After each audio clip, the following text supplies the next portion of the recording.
Hello，大家好，講生命嘅 Cheese 啊，咁如果鏡頭前面嘅你啦，想入手大灣區平靚正嘅別墅啦，嗱，今集又好推薦啊吓，咁呢一集啦，可以用一個8菜嘅價錢買到佛山嘅一個大別墅，唔單止住得舒服，仲要係環境超靚。如果係收租嘅話，完全可以抵翻呢個月供先。咁到底係邊度咁筍呢？就係一個位於我哋佛山高明區嘅叫做一個美的路湖嘅呢個項目啦。咁今集就為大家推介一下呢個項目嘅。咁而家手上咧有一套心動嘅秒殺價嘅單位，150萬可以有一間147方嘅一個疊水單位啊，咁啊僅限一套嘅啫。另外啦，雙拼嘅一個現樓嘅就有2套嘅，140方同埋131方單價，僅需13000左右嘅啫。咁啊，即買即入住現樓嚟嘅，喂，13000蚊嘅一個單價喎，洋房啊都未必可以俾到呢一口價啦。同時間啦，洋房都有一套94方嘅一個限時嘅總價，僅需係63萬嘅啫，都係現樓嚟嘅吓。咁啊，帶埋裝修啦呢邊。咁其實講翻喺美的路湖嚟講，相信大家都唔陌生噶啦。咁啊，如果話廣州有長隆嘅話啦，咁呢度美的路湖就係一個佛山最大嘅一個旅遊名片嚟噶。咁項目附近啦會有多條嘅一個高速，所以無論你去翻禪城啦，或者係廣州啦，都係非常之快捷方便嘅。咁成個美的路湖佢嘅一個佔地嘅一個規模啦，係非常之大嘅，6800畝。咁逛完成個景區啦，起碼係要3日㗎。所以呢度嘅旅客啦係非常之多，人氣係非常之旺嘅。有休閒嘅一個度假啦，同埋一個公司嘅團建啦。咁點解呢一邊可以吸引到咁多嘅一個旅客過嚟呢？因為呢度真係稱得上係一個世外桃源㗎。咁啊，綠化率又高啦，唔單止有優質嘅一個自然嘅一個環境資源啦，仲有埋一個豐富一個旅遊項目，因為美的路湖係一個比較大嘅一個文旅項目嚟嘅。咁啊，譬如裏邊會有一個探險啦、玩水啦、溫泉啦、滑雪啦、露營啦、採茶等等嘅，咁啊係一個老少咸宜嘅一個文旅度假區嚟嘅。咁而且小區裏邊嘅一個項目配套都係非常之完善嘅啦，好似你話學校啦、餐廳啦、超市啦、酒店啦、湯泉啦、醫院都係一應俱全㗎，絕對係可以滿足到你嘅一個日常生活需要啦。咁如果你話想喺返佛山置業呢邊啦，或者係度假養老啊，咁呢一個美的路湖啦，亦都係一個非常之唔錯嘅一個選擇嚟嘅。咁啊，美的路湖我哋都有成交咗唔少嘅客戶啦，好多客戶過嚟啦都係非常之中意㗎。咁啊，其次最吸引人就係佢嘅呢度嘅一個產品啦。咁佢會有洋房啦，同埋呢個別墅啦，戶型都比較豐富，即係比較多俾大家選擇，同埋最緊要嘅就係佢都係帶埋裝修啦。咁啊，房價又平啦，咁好似別墅咁帶埋裝修喎，咁啊簡直係拎包入住，好似話你話即係唔使咁煩啦，起碼毛坯嘅話，咁啊你話搞啲簡單一啲嘅，或者喺個花園度畫個泳池啊就搞掂啦，其他唔需要搞嘅都幫你整好晒㗎啦。咁啊，你話如果按照200萬咁一間別墅，每個月託管7-8千蚊啊，咁都可以基本上可以抵到呢個月供㗎啦，回報率係非常之可觀㗎。咁啊，況且而家佢係唔需要200萬就可以入手到一套別墅啦。咁呢幾套單位啦，都係有筍啦，又係限時嘅一個單位嚟嘅，亦都係有數量限制嘅。咁啊，趁而家有暑假啦，咁啊自己可以買翻間翻嚟，又可以度下假啊，玩下，享受下呢邊咁暑假都好多人過嚟玩啊，即係你話玩團建呢啲，咁啊買翻間租出去啊都唔錯。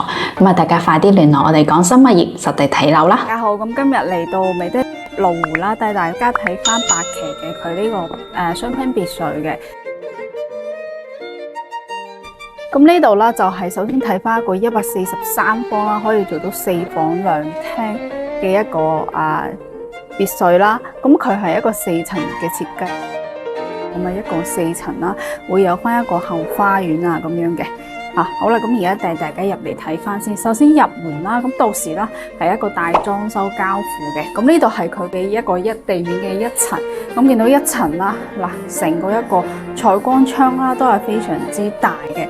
咁呢度係一層嘅一個客廳嘅一個位置啦。客廳咁呢一邊咧就係可以做到一個廚房啦，同埋一個餐廳啦，餐客一體嘅一個位置嘅。咁呢度係一層。咁廳後邊咧就可以係通過呢個玻璃門啦，出翻去我哋嘅一個陽台嘅一個位置嘅。我哋叫後花園啦吓。咁呢度啦，其實個位置係非常之大啊！嗱，見到佢呢度咧就係挖咗一個泳池啦，咁可以自己喺度整翻一個私家泳池啊，或者係種下花花草草做翻一個後花園都 OK 嘅。咁呢度啦仲會有翻一個我哋叫做可以喺度做翻一個私人嘅聚會啦，開下 party 啊，食下嘢啊，傾下嘢都 OK 嘅。咁呢度會有翻可以10零人喺度聚一餐都係 OK 嘅。咁大家可以參考翻佢呢個設計啦。咁花園呢度啦，到時就係要自己去發揮你嘅想像力啦。但係呢一套別墅咧係大裝修嘅。後花園呢啲咧就交翻俾大家去設計啦。咁一樓呢度啦，飯廳啦、廚房啦，咁呢度仲會有一個下沉式嘅洗手間嘅。下沉式咁佢有幾部級啦，落翻去我哋一樓嘅一個下沉式嘅洗手間。咁呢度就冇設置淋浴間嘅啦，會有馬桶啦，同埋呢個洗手盆嘅，同埋有窗嘅。方便我哋喺一樓啦。因為一樓係唔係休息嘅地方嘅嘛，我哋就係去下廁所啊就 OK 嘅啦。咁我哋上二樓嗱，呢個樓梯啦可以上翻二樓，大家睇下二樓嘅一個格局嘅。我而家就帶大家上二樓睇下啦。咁呢度啦，樓梯間啦都會有翻一個採光窗嘅，又可以開到啦，既可以通風啦，又可以係採光咁樣嘅，同埋佢啲樓梯啦都係唔會話太窄嘅。好啦，咁我哋上到嚟二樓啦。咁二樓分別咧就會係有2間房啦，一個洗手間嘅。咁我哋睇翻呢個，哇！呢個超級溫馨嘅一個兒童房啊。呢度啦，其實我哋可以好似參考佢嘅一個風格啦，上邊要嚟瞓覺啦，下邊就作為一個小朋友嘅一個娛樂空間，或者係做翻一啲碌架床啊，上下或者兩兄妹啊、兩兄弟啊瞓埋一齊都 OK 嘅。前邊啦，仲可以放到一張大大嘅書台啦，休息嘅空間啦，同埋一個全景嘅一個窗，一個非常之溫馨嘅一個兒童房嘅。二樓嘅第一個房啦，咁再過嚟咧就係一個二樓嘅一個洗手間嘅位置啦。咁二樓呢度啦，除咗有洗手盆啦、馬桶位置啦，仲會有翻一個淋浴間嘅，方便可以沖涼嘅。咁同埋呢個位置咧都係 OK 嘅。呢度會有翻個窗啦，呢度可以俾大家擺下沐浴露啊、洗頭水啊咁樣嘅。咁我哋就過翻嚟二樓嘅一個主人房啦。咁主人房呢邊啦，訂製一張大床都絕對冇問題嘅。咁呢一邊啦，會有翻一個全景嘅一個窗啦，落地玻璃窗啦。睇翻我哋一個遠處嘅山景啦，同埋我哋自己嘅來源嘅。咁呢間房啦，仲會帶翻一個露台嘅。咁所以同呢一間房啦，超級靚，係對流啦。嗰邊嘅窗同埋陽台嘅窗開咗就可以形成一個對流啦。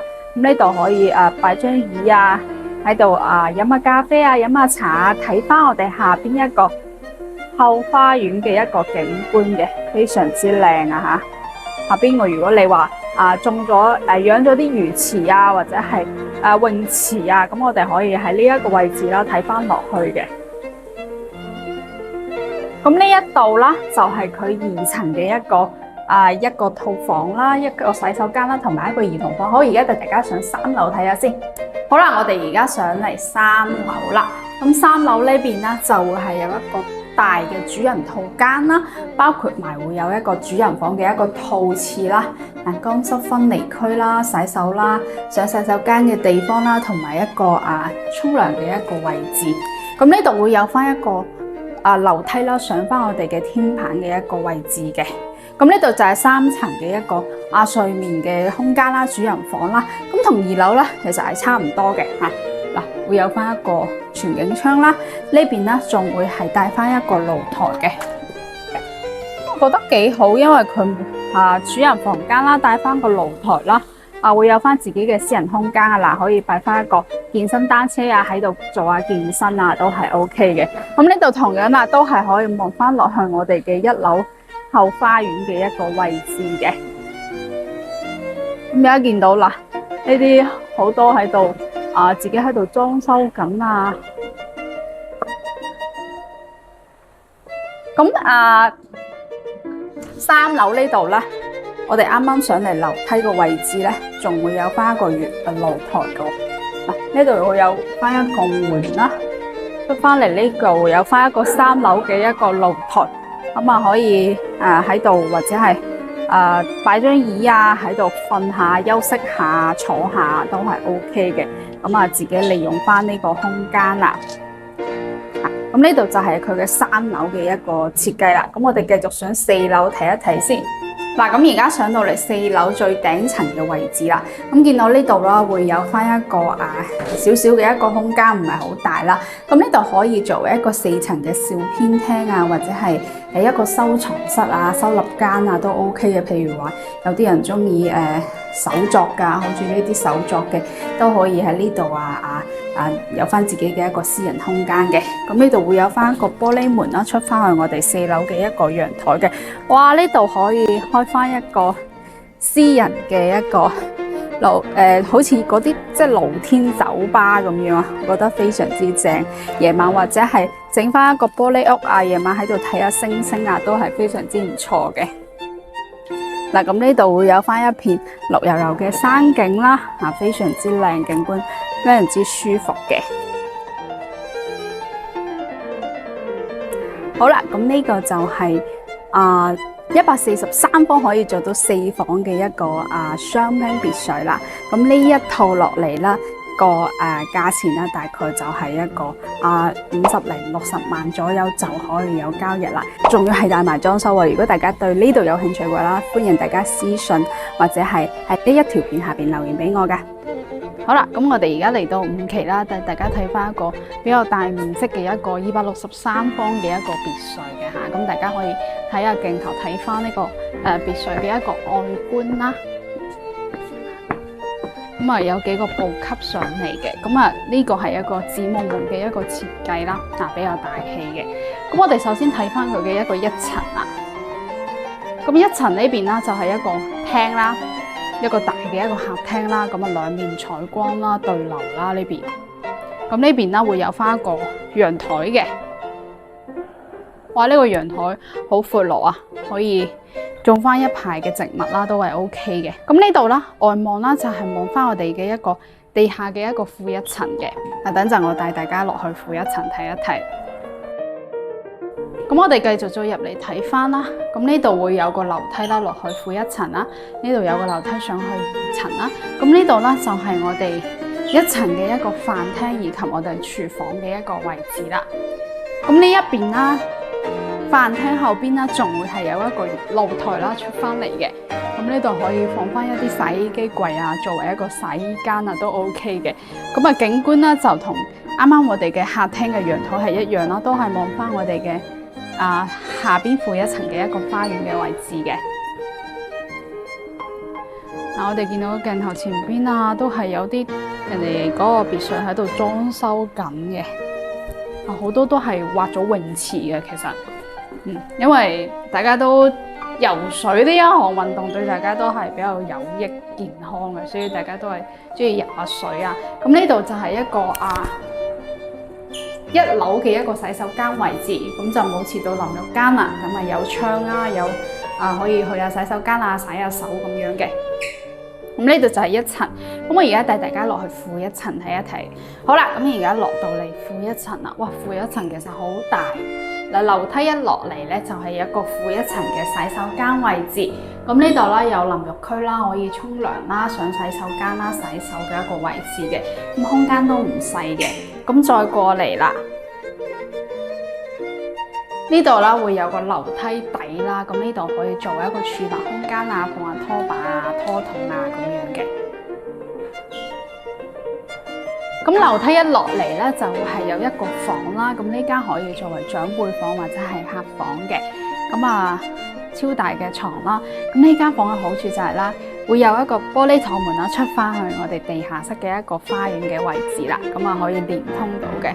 哇！呢度做咗超大嘅一個泳池，見到呢個泳池係咪好想落去游水呢？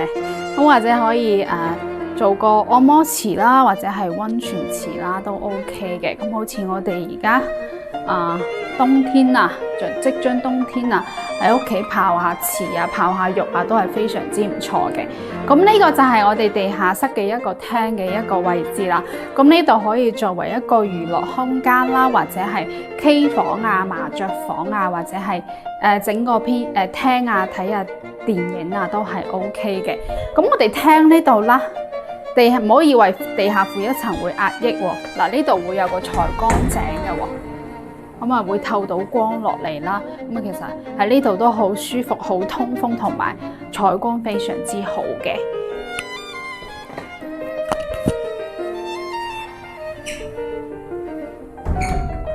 咁呢度就係負一層啦，會有一個儲物間啦，或者係一個洗衣間啦，呢度會有翻一個小小嘅一個空間嘅。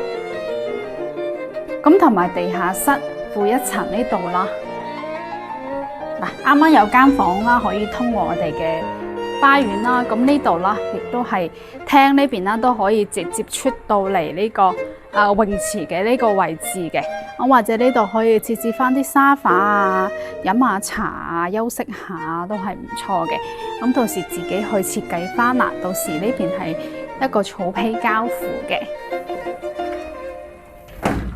咁或者係小朋友啊，可以做一個娛樂空間俾佢啊，都唔錯嘅。或者係一個戶外嘅吧台啦，都非常之 OK 嘅。咁呢個就係負一層啦。咁而家繼續帶大家上去2層睇一睇先。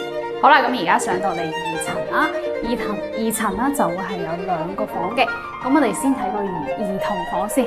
哇，呢個簡直係豪華嘅兒童房，一入嚟啦就係小朋友嘅衣帽間啦。兩邊嘅衣帽間啦，同埋佢嘅一個洗手間啊！哇，呢個洗手間好誇張啊，超大，同埋會有窗嘅。洗手盆喺呢個位置啦。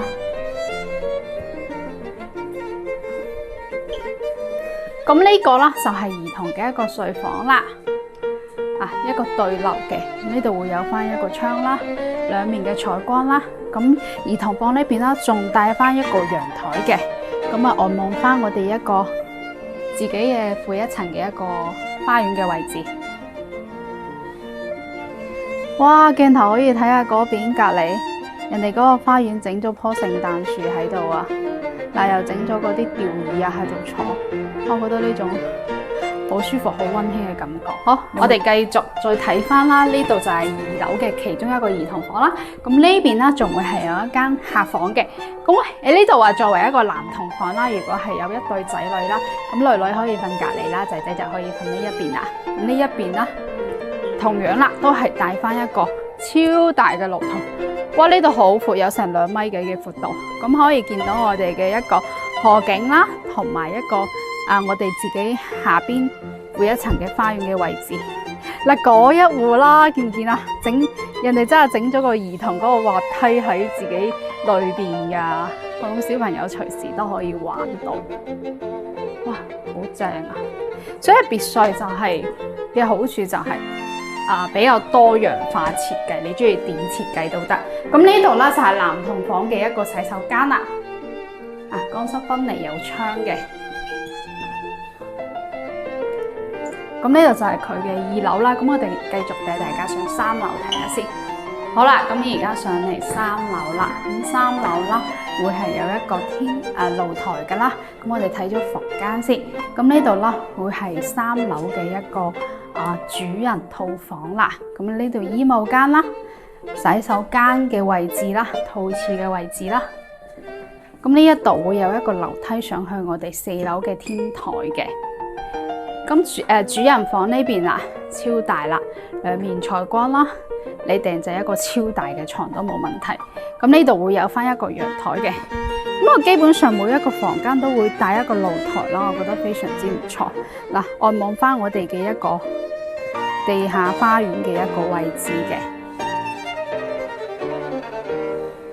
哇！對面嗰度設計好特別啊，好靚啊，嗰種風格，我覺得好特別。其實好多都係即係一買兩間啊，打通佢啊，畫個大泳池啊，或者係一啲特色嘅一個風格嘅。咁呢度就係3樓嘅一個露台嘅位置啦。咁呢度可以曬下嘢啦，或者係休息區啦，作為一個擺翻一啲特色嘅椅啊、台啊，或者種下植物都 OK 嘅。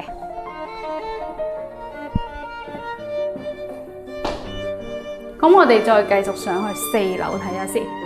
好啦，咁而家我哋上嚟4樓啦。咁4樓呢度啦，佢就做咗一個茶室嘅，或者係一個收藏室啦。見到收藏壺啦，咁啊可以作為一個收藏嘅空間，或者係私人嘅一個冥想室啊，或者係娛樂空間都 OK 嘅。